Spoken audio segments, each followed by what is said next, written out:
One of those facilities here at the University of California in Davis that's really unique, the cattle pen enclosures, also known as bovine bubbles. When I started here at UC Davis some 22 years ago, the newspapers were full of articles saying that cows rival cars as smog producers. Being an air quality specialist, I wondered where in the world does that notion come from? And I found out it came from a publication from 1938. It was these kind of news reports that triggered me to build a facility that helps us to find out what's fact and what's fiction. These bovine bubbles are the only ones in the world that allow us to do research under group house conditions. So animals can be in a social group of 14 animals.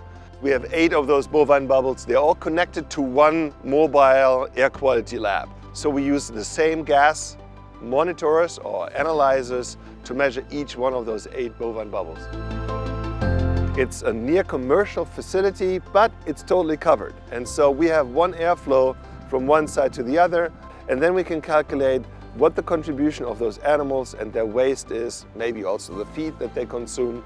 When it comes to methane, for example, the main greenhouse gas, we can measure individual methane for each animal every day. We measure feed intake, we measure body weight, and we measure emissions every day. This here is the inside of a bovine bubble. This here is a smart scale, and what that means is whenever the animal goes in here to drink water, the front legs will be on the scale, and that means that animal will be weighed. We'll get animal weight for each individual animal numerous times every day. What also gets me very excited are those smart feeds here.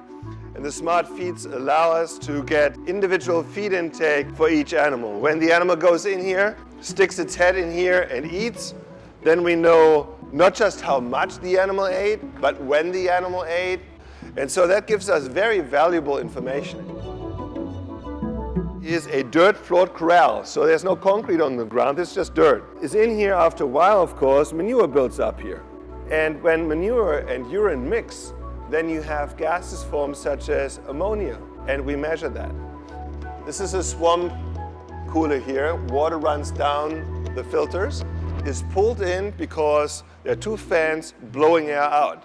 Air is sucked in through the swarm cooler. We know exactly how much air is moved through here, and that's important to know when you want to calculate emissions.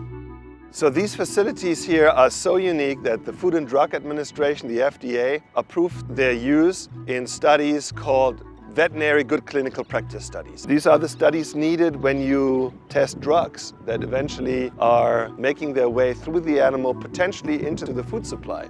So the FDA wants to make 100% sure that that doesn't happen, that anything that you feed to animals will not reach the consumer who consumes those animals.